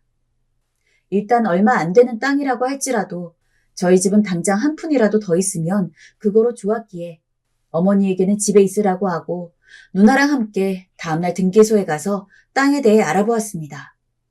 그런데 세상에 얼마 되지 않을 거라고 생각했던 땅이 개발 예정지로 지정이 되어 있어서 땅값이 무려 5억에 달한다는 것이었습니다. 저와 누나는 그 금액을 듣고도 믿지를 못했습니다. 졸지에 아버지가 남겨주신 땅 때문에 어안이 벙벙할 수밖에 없었죠. 등기소를 나오며 저는 누나와 얼싸안고 눈물을 흘렸습니다. 그리고 바로 집에 가서 어머니에게도 이 사실을 알려드리니 어머니 역시 좋아하셨습니다. 아버지는 돌아가셨기에 묻지 못하셨지만 아무래도 저희 세 가족이 너무 힘들게 사니까 마지막까지 저희를 도와주시기 위해서 아껴오던 땅까지 내어주신 거라는 생각이 들었습니다. 저희는 함께 고향으로 잠시 돌아가 아버지 묘에 들려 소주를 묘지에 뿌리고 너무 고맙고 감사하다며 연신 아버지에게 인사를 했습니다. 아, 그리고 혹시 몰라서 누나와 함께 주변 땅을 일주일간 덮어보았지만 아무것도 나오진 않았습니다. 지금은 법적 절차를 다 마친 상태고 가족들이랑 상의해서 땅을 처분해가지고 돈을 나누었습니다. 저희 회사 사정도 조금은 나아졌고요. 아버지가 돌아가시고 정말 단 한 번도 그립지 않은 적이 없었는데 이렇게 돌아가셔서까지 저희 가족을 챙겨주시는 아버지 덕에 근래는 그리움이 조금 더 깊은 것 같습니다. 나이 먹고 아직까지 아버지 품에서 보호받는 것 같아서 괜히 부끄럽네요. 이렇게까지 챙겨주지 않아도 되니 다음에는 조금 더 편하고 좋은 모습으로 꿈에서 자주 만나 뵐 수 있었으면 좋겠어요. 아버지, 너무너무 보고 싶습니다. 하늘에서까지 저와 엄마 그리고 누나를 지켜주셔서 감사합니다. 또 제 사연을 들어주신 여러분들에게도 감사합니다.